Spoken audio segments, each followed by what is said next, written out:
예수님께서 산상에 가서 많은 무리들을 가르치면서 이제 복에 대한 설교를 시작을 하는 거예요. 복을 설교하니까 사람들이 야, 이게 이제 뭐 세상에 뭐 주어질 그 복을 기대하고 들었는데 첫 마디부터 심령이 가난한 자, 첫 번째 복이 심령이 가난한 자가 복이 있는데 그런 자에게 천국이 있다, 이렇게 말하죠. 그래서 그 심령이 가난한 자는 겸손의 마음을 가져야 된다, 또 하나님의 마음을 가져야 된다, 교만하지 않아야 된다라고 첫 번째 복에 대해서 말씀을 나눴습니다. 두 번째, 애통하는 자의 복이 있는데, 애통하는 자가 복을 받는데 어떤 복일까? 위로를 받는데. 이게 어떤 애통인가? 지난주에 말씀을 나눴죠. 나를 위한 애통. 팔복으로 돌아가서, 첫 번째로 돌아가서 내 심령이 가난하지 않는 것에 대한 애통, 이것을 1인칭의 애통이라고 그랬어요. 나 자신의 애통, 나를 위한 애통이죠. 두 번째, 남, 사랑하는 옆 사람들, 사랑하는 가족들, 사랑하는 여러분들, 정말 여러분들 그들을 위한 애통, 2인칭 애통이라고 그랬죠. 3인칭은 우리라는 게죠. 다시 말해서 우리가 좀 멀리 나가서 민족과 열방을 위한 애통이에요. 나 자신, 그 애통이 시작되고 남을 위한 애통이 시작된다면 이제는 3인칭, 우리란 민족과 열방을 위해, 나라와 민족과 열방을 위한 애통을 하는 자가 복이 있는데, 그들의 위로가 삼위 하나님의 권고하심의 위로, 또 부르심의 위로, 그리고 하나님께서 우리 가운데 성령님을 통해서 주시는 그런 위로를 주신다라고 지난주에 말씀을 드렸습니다. 오늘은 세 번째, 팔복 세 번째, 온유한 자의 복입니다. 온유한 자가 복이 있다라고 말하면서 오늘 본문은 저희가 땅을 기업으로 받을 것이며 라고 말합니다. 땅을 받는데, 여러분 땅 받으니까 기대가 안 됩니까? 땅을 받는데요. 자, 그럼 땅을 받는 이 온유의 모습은 제가 찾아보니까 온유한 자라는 뜻이 본능과 충동, 격동 등 감정을 제어할 수 있는 훈련된 인격. 그러니까 뭔가 온유는 내 속에 있는 감정, 감동, 이런 그 격동, 충동, 본능 이런 것들을 내가 제어할 수 있는 그런 모습이 온유한 자의 모습이다. 통상적으로 이 단어는 인간에 대한 태도, 자신에 대한 나는 어느 정도의 온유란 그런 평가를 받고 있는가를 생각해 보면서 그것에 대한 내 마음의 성향 또는 행동을 묘사하는 것이지만, 그러나 오늘은 그런 세상적인 온유한 자의 모습에 대해서 제가 말씀을 하려면 이 자리에 왜 그 말을 드리겠냐고요. 주님이 온유해라, 그럼 세상적인 온유해라, 그런 온유의 뜻이 아니라는 것을 오늘 말씀을 통해서 함께 나누고자 하는 겁니다. 온유는 예수님의 성품이죠.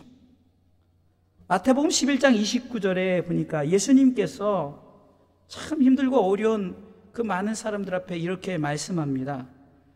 마태복음 11장 29절에 같이 읽도록 하겠습니다.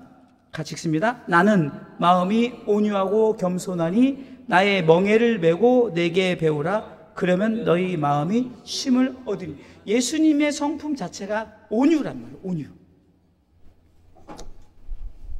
특별히 구약에 이스라엘 백성으로 출애굽을 시켰던 이 모세라는 인물이 나오죠. 잘 알죠, 모세.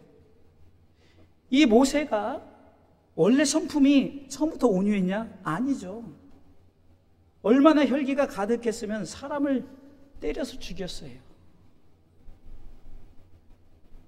여러분들, 이 모세의 대표적인 실수가 뭡니까? 하나님이 주신 그 십경 두 돌판을 가지고 내려오는데 백성들이 우상 숭배하는 거, 물론 참 그거 너무 화가 나죠. 그런데 이 두 돌판 누가 줬다고요? 하나님이 직접. 여러분 쉽게 보면은 불이 탁 내려서 히브리는 거꾸로 쓰니까 촥 1계명, 촥 2계명 이렇게 새겨가지고 하나님 주신 돌판을 데리고 내려오다가 화가 나니까 그거를 그 자리에서 확 하면서 자기 딴에는 거룩한 분노라 했지만 그것은 아니죠. 그렇게 이 모세가 이렇게 혈기가 대단한 사람이었어요. 충동적인 자였죠. 그런데 하나님이 이 모세를 온유한 자로 바꾸셨어요. 민수기 12장 3절에 보니까 하나님께서 이 모세에 대해서 이렇게 말합니다.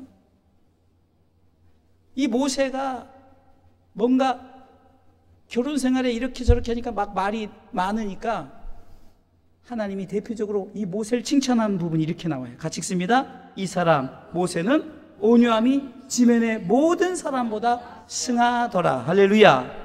이 사람 모세가 온유한 자가 되었대요. 이렇게 온유한 자는 예수님의 성품을 통해서 예수 그리스도를 믿는 자에게 주어질 가장 중요한 성품이라는 거죠. 자, 그러면 본론으로 들어가서 온유한 자의 복이 무엇일까? 참 이 말씀을 준비하면서 이것을 영적으로, 다시 말해서 우리가 세상적으로 이 말씀을 어떤 그 온유의 뜻을 전하려고 하는 것이 아니라 좀 하나님이 말씀을 통해서 진정한 온유가 무언가를 자꾸 생각하다 보니까 첫 번째 이런 말씀을 주시더라고요. 이 온유한 자의 복은 남에 대한 복음의 배려입니다. 자, 따라서 쓰세요. 남에 대한 복음의 배려입니다.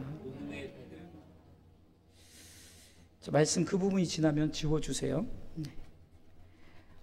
오늘 본문에 우리가 5장 3절에 가난한 자, 심령이 가난한 자가 나오죠.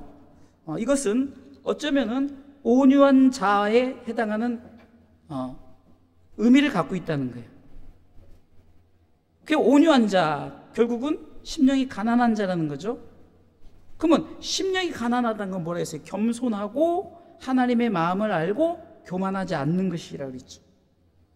그리고 이 복에서 뭐라고 말씀드렸습니까? 우리가 나를 위한 애통을 통해서 내 심령이 가난하지 않는 것에 대해서 내가 애통한다 그랬죠. 그리고 그 애통의 문제가 누구에게 다음 단계로 어디로 간다면 남을 위한 애통으로 돌아간다고 그랬죠. 그러니까 결국은 뭡니까? 이 온유도 마찬가지예요. 이 온유는 나 자신의 문제, 이것과 동시에 남에 대한, 타인에 대한 배려죠. 그런데 제가 여기서 일반 배려가 아닌 복음의 배려라고 했던 것은 우리가 온유를 나 자신의 온유로 시작해서 그 온유함이 누구에게 나타납니까? 다른 사람, 타인에게 나타내어지듯이 우리가 이런 세상적인 그런 온유를 말하는 것이 아니라 이 온유를 무엇으로 바꾼다고요? 복음의 배려로. 다시 말해서 아주 이겁니다. 그냥 배려가 아니에요. 자, 우리가 남에게 온유한 마음으로 구제를 하고 또 도움을 주고 이런 것이 일반적인 그런 온유의 마음이 아니라 조건이 뭐가 붙는다고요? 복음의 배려가 되어야 된다는 거예요. 나 자신의 복음의 배려는 뭘까요? 나 자신의 심령이 가난하기 위해서 주님께서 우리에게 이 땅에 예수님을 보내셨고 예수 그리스도를 믿음으로 말미암아 내가 나에 대한 배려는 해결됐어요. 나 자신에 대한 가난함의 문제, 영적인 가난함의 문제가 예수 믿고 구원받고 천국 가는 이 나 자신의 배려는 해결이 됐죠. 그러니까 지금 여러분들 이 자리에 있지 않습니까? 그런데 이 온유는 한 단계 더 올라가서 나 자신의 복음의 배려를 넘어서 남을 위한 복음의 배려라는 거죠. 좀 어려운 것 같지만 아주 쉽게는 이거예요. 내가 예수 믿었다면 남에게도 이 예수를 전하는 것이 온유의 복음의 배려라는 거죠. 내가 믿은 예수님을 남에게 전하는 배려, 이것이 온유라는 것입니다. 늘 말씀드리지만 나만 예수 믿는 게 아니라 우리 가족들이 다 예수 믿어요. 그리고 여러분들 사랑하는 사람들이 예수 믿고 천국 가요. 결국은 뭡니까? 이것이 계속 연장되어지는 게 뭡니까? 바로 하나님께서 우리에게 허락하신 이 복음을 세상 사람들에게 나타내고 증거하게끔 하는 것이 바로 우리 그리스도인들에게 주신 사명이에요. 이게 우리의 온유함이 세상적인 온유가 아니라 바로 복음의 배려라고 생각하면 하나님이 나에게 복음의 배려를 베푸셔서 내가 온유한 자의 복을 받았죠. 믿습니까? 그래서 내가 예수 믿고 구원받고 천국 간다면 첫 번째, 이 온유한 자는, 진정한 복을 받는 자는 남을 위해서 이 복음의 배려를 베푸는 자가 되어야 된다는 거예요. 지금도 우리가 나보다 남을 낮게 여기는 것이 우리가 바로 주님의 마음 아닙니까? 나 자신의 어떤 내가 이런 훌륭한 사람이야 라면서 나 자신을 높이는 것이 아니라 지극히 낮아지는 것이 겸손한 자, 가난한 자의 모습이라고 했죠. 그래서 우리가 그렇게 겸손했더니 하나님께서 야, 너 천국 백성 되게 해줄게 약속했잖아요. 그러면 우리가 이런 것을 나눌 줄 알아야 돼요. 남에게 나눠줘야 되는 거예요. 저희가 어렸을 때 부르던 어린이들 찬양 중에 사랑은 참으로 버린다 그러죠. 이게 결국 이 버린다는 개념이 아이들에게 표현을 그렇게 남에게 준다는 거잖아요. 사랑을 버려라 이런 의미가 아니죠. 사랑을 준다는 거죠.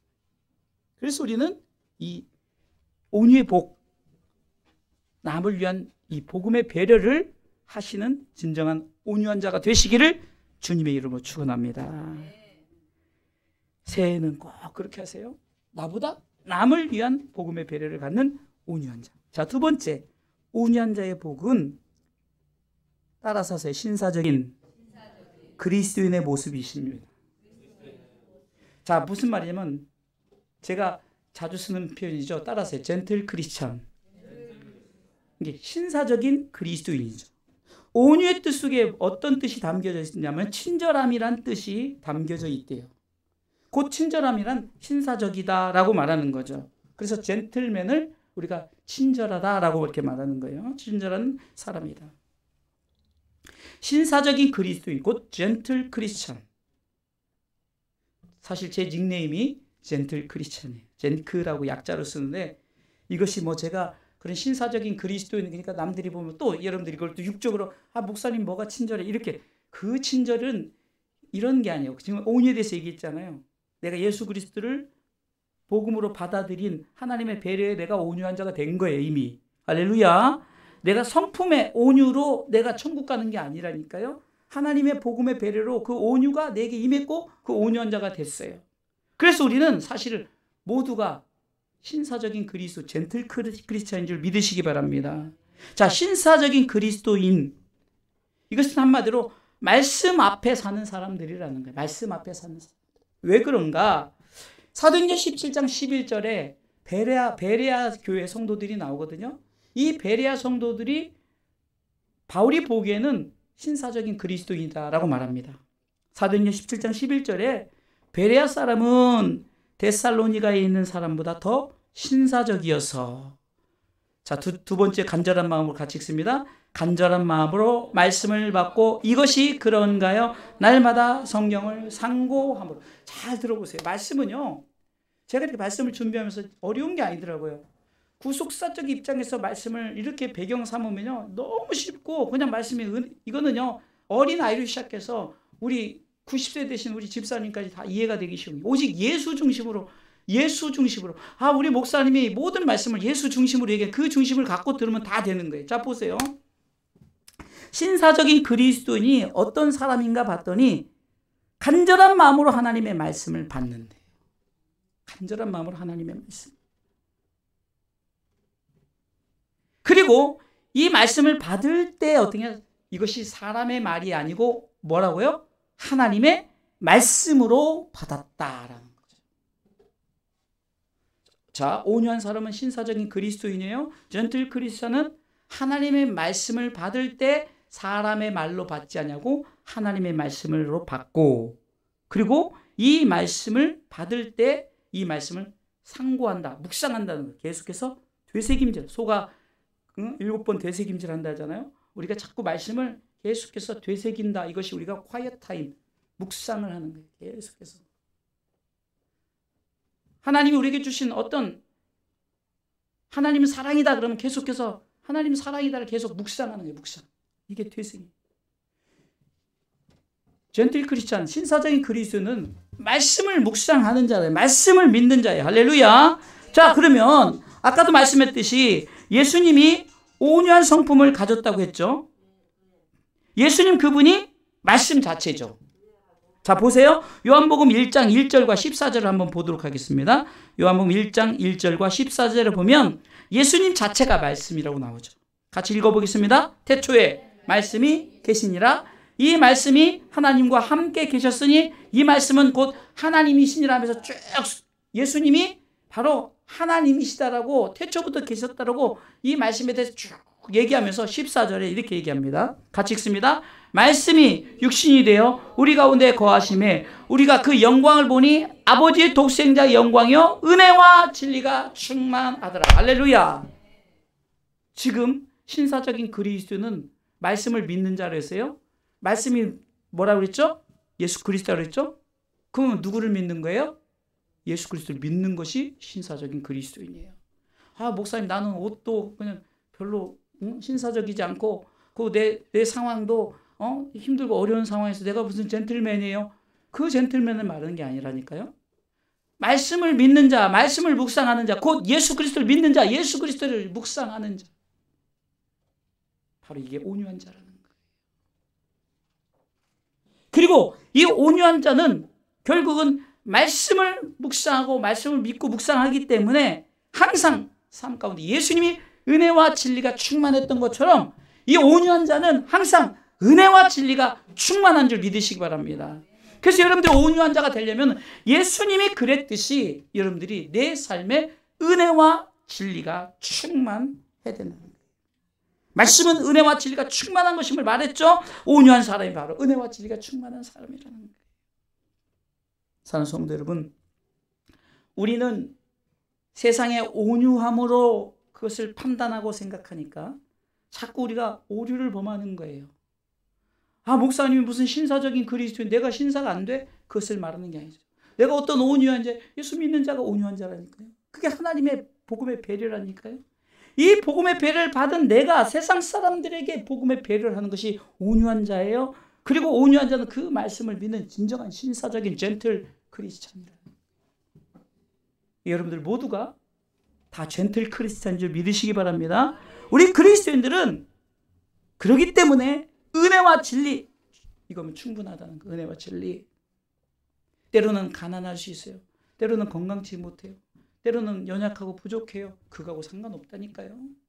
신사적인 그리스도인은 오직 은혜와 진리만, 주님이, 예수님이 말씀이 육신이 되어 우리 가운데 거하셨잖아요. 우리 가운데 오셨어요. 그분이 오셔서 막 하나님께서 역사를 하니까 그분 자체가 막 예수님을 짜냈더니 뭐가라고요?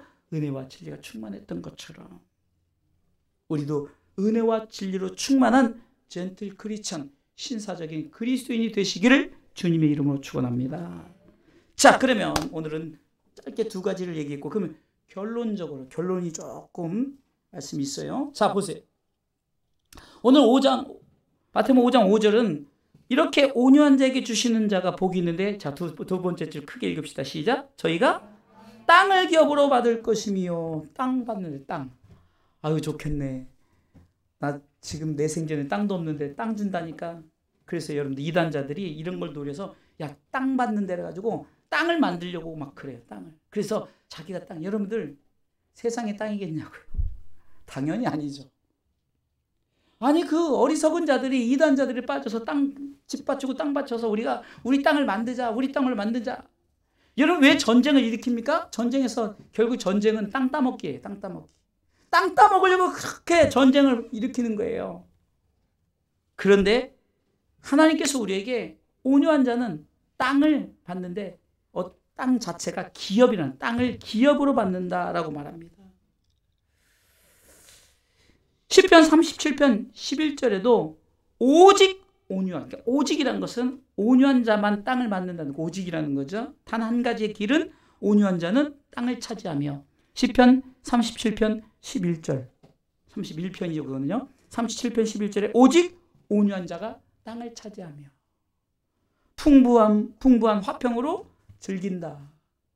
땅의 이런 기업을 말하는 것이 아니라 하늘의 기업을 말하는 거죠. 여기서 기업은 이 원어 속에 들어가면은 하나님의 약속과 선물들을 받는 것에 대해서 사용되어져요. 곧 축복 선언은 예수님께서 하나님 나라에 들어가는 것, 회개하고 예수 믿으면 천국이 너희 것이다. 하나님이 세상을 이처럼 사랑하셔서 믿었더니 온유한 자의 모습을 가졌더니 바로 영생을 얻게 된다. 결국 뭡니까? 이 온유한 자가 받을 땅은 하나님 나라에 대한 약속과 땅이에요. 그래서 우리에게 희망이 있는 거예요. 은과 금은 내게 없거냐. 이 황 목사가 은과 금은 여러분들에게 줄 수 없지만 하나님의 나라, 이 땅은 여러분들에게 줄 수 있어요. 왜? 여러분들이 온유한 자이기 때문에, 젠틀 크리스찬이기 때문에, 남을 위한 복음의 배를 가진 사람들이기 때문에. 이 기업이라는 의미 속에서는 상속이라는 말을 담고 있어요. 마태복음 25장 34절에 보니까 이제 비유적으로 말씀하면은 이제 임금이 와서 이제 판단을 합니다. 와서 오른편에 있는 자들에게 이렇게 말합니다. 내 아버지께 복받을 자들이여. 마태복음 25장 34절에 그때 임금이 그 오른편에 있는 자들에게 이르시되 내 아버지께 복받을 자들이여. 이러면서 셋째 줄 같이 읽습니다. 나와 창세로부터 너희를 위하여 예비된 나라를 상속하라. 아멘. 나와야 돼. 예수 믿어야 되는 거예요. 준비되어졌는데 우리가 나오지 않아 못 받는 거죠. 나오라는 거죠. 그러면 받게 된다는 거예요. 예수 믿으면 받게 된다는 거예요. 구약에는 이 땅을 가나안 땅으로 비유했죠. 그래서 이스라엘 백성들이 그 애굽에서 정말로 노예 생활을 할 동안 이 430년 땅에 노예 생활하니까 얼마나, 여러분 말이 430이지 우리 지금 가장 나이 드신 권사님이 집사님 91라고 하는데 여러분 보세요. 그거를 4배 이상을 4배 이상이 뭐예요? 그 이상을 노예로 살았단 말이에요. 민족 자체가. 그래서 어디로 인도했어요? 가나안 땅으로 인도했죠. 가나안 땅. 우리가 세상의 땅으로는, 이 구약은 가나안 땅으로 표현했지만 바로 지금 시대는 바로 하나님의 나라 천국의 땅으로 비유하고 있는 거예요. 그래서 우리는 천국을 향해서 우리는 스탠바이 해가지고 우리 함께 손잡고 걸어가는 것이 바로 우리가 함께 가는 자들이라는 거죠. 결국은 이 구약에 나오는 약속의 땅이라는 개념으로 우리 가운데 주어지는 것은 비유적이고 우리 가운데 나타내질 것은 바로 하나님의 나라의 땅으로 주어진다는 거예요. 사실 다요. 우리가 복받고 뭐 천국이 저희 것이요 하나님의 위로가 있을 것, 다 결국은 천국 얘기거든요. 천국에서 이렇게 다 이루어진다는 것을 얘기하는 거예요. 하나님의 나라가 아직 이루어지지 않았어요. 그러나 약속입니다. 약속은 믿는 자에게 주어지는 거예요. 내가 지금 너에게 이렇게 주겠다라고 약속했고 하나님은 구약을 통해서 이스라엘 백성들을 실질적으로 약속을 지켰어요. 그러나 믿지 아니하는 자들은 이런 약 200만 명으로 그냥 표현하면 200만 명 중에 아무도 못 들어가고 진짜 여호수아 갈렙만 들어갔어요. 목사님 숫자적으로 말이 안 되잖아요. 이것은 처음 나왔을 때 그 1세대 여호수아 갈렙, 다시 말해서 100만 대 1의 경쟁률을 가지고 저들이 가나안 땅에 입성했어요. 그 광야 생활을 통해서 이 다음 세대가 이제 태어났잖아요. 그 세대들만 들어가는 거예요. 얼마나 여러분들 이것이 무섭습니까? 우리 세대 때 잘 해야 되는 거예요. 그 구약의 약속은 결국은 신약 시대를 살아가면서 우리 예수님 시대, 지금 시대도 다 신약 시대를 살아가고 있잖아요. 이 시대를 통해서 무엇으로 약속하고 있느냐? 하나님 나라의 땅으로 약속을 하고 있다는 거예요. 할렐루야. 그래서 이 기업들을 주신다. 땅을 준다. 하나님 나라의 기업을 준다라고 이렇게 표현하면서 이 기업에 대한 성경의 표현들이 있는데요. 첫 번째 영생으로 표현, 영생. 기업을 주신다는 게 영생으로 표현하는데 마태복음 19장 29절에 보면 예수님께서 마태복음 19장 29절에 같이 읽어보겠습니다. 같이 읽습니다. 또 내 이름을 위하여 집이나 형제나 자매나 부모나 자식이나 전토를 벌인 자마다 여러 배를 받고 또 뭐요? 영생을 상속하겠대요. 두 번째는 썩지 아니할 것으로 표현해요. 이 기업을 베드로전서 1장 4절에 보니까 같이 이건 읽어보겠습니다. 썩지 아니할 것으로 표현을 해요. 베드로전서 1장 4절 읽습니다. 썩지 않고 더럽지 않고 쇠하지 아니하는 기업을 있게 하시나니 곧 너희를 위하여 하늘에 간직하신 것이라. 기업이 뭐라고요? 썩지 아니할 것. 어디 있다고요? 하늘에 있대. 세 번째 천국으로 표현합니다. 요한계시록 21장 7절에 요한계시록 21장 7절에 같이 읽습니다. 요한계시록 21장 7절 읽습니다. 이기는 자는 이것들을 유업으로 얻으리라. 나는 저의 하나님이 되고 그는 내 아들이 될.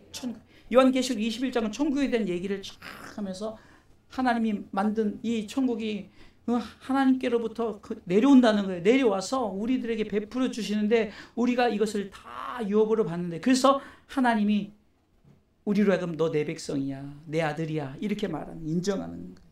이 땅을 받는다는 거예요.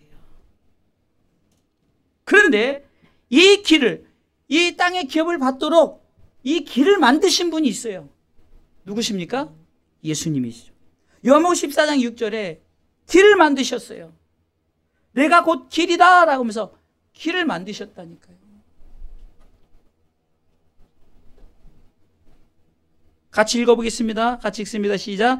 예수께서 가라사대 내가 곧 길이요 진리요 생명이니 나로 말미암지 않고는 아버지께로 올 자가 없느니라. 아멘. 자, 분명히 기록되어 있죠. 그리고 히브리서 10장 19절로 20절에 보면 이 길을 예수님께서 십자가에 달리심으로 길을 만들어 놓으셨다고 말씀합니다. 같이 읽습니다. 히브리서 10장 19절로 20절 같이 읽습니다. 그러므로 형제들아 우리가 예수의 피를 힘입어 성소에 들어갈 담력을 얻었나니 20절 그 길은 우리를 위하여 휘장 가운데로 열어놓으신 새롭고 산 길이요 휘장은 곧 저의 육체니. 여러분 이것 통해서 다 뭡니까? 그 길로 가려면 예수를 믿으라는 거죠. 오직 예수만이 그 길을 안내하는 그 길이라는 거예요. 그래서 오직 예수밖에 없는 거예요. 이 강단에서는 예수 믿고 구원받고 천국 없이, 이것이 진리예요. 예수 믿고 이러면 병 고치면 이건 진리가 아니에요. 그렇게 될 수도 있고 안 될 수 있는 거 비진리예요. 그러나 진리는 요한복음 3장 16절이라니까요. 예수 믿고 천국 가고 우리가 구원받고 천국 가는 거예요. 나만이 아니라 우리 옆 사람에게, 우리 나라 민족을, 열방을 위해서. 주님이 이 땅에 오셔서 죽으심으로 말미암아 우리로 하여금 온유한 자로 삼고자 이렇게 길을 만들어 놓으셨다니까요. 왜요? 그분이 상속자이시기 때문에. 예? 그분이 상속자이세요. 상속자이신 그분이 결국은 우리로 하여금 길을 내어놓으셨고 그분을 믿음으로 말미암아 우리도 똑같은 상속자가 되는 줄 믿으시기 바랍니다. 예수 그리스도를 믿음으로 상속자가 되어져요. 바로 결론이 그겁니다. 온유한 자는 나 자신이 하나님의 복음의 배려로 온유한 자가 되었고 남을 향한 배려로 복음의 배려를 하는 자가 온유한 자다. 그리고 진정한 신사적인 젠틀 크리스찬이다. 젠틀 크리스찬은 말씀을 믿고 말씀을 묵상하는 자다. 예수님이 바로 말씀이요. 그분을 자꾸 되새김질하는 거, 예수를 자꾸 되새김질하는 거. 그런 자가 땅을 기업으로 받으니 새해 여러분들에게 얼마나 복받은 자에게 제가 지금 땅 선물 주니까. 예? 얼마나 복받은. 예? 아멘 하는 자가 진짜 믿음이라니까. 할렐루야. 우리 다 같이 아멘. 이건 강조해도 돼요. 이거는 왜 꼭 이거는 내가 당연히 받아야 될 거예요. 사람이 이제 연로해서 어떤 재산 많은 사람들이 죽잖아요.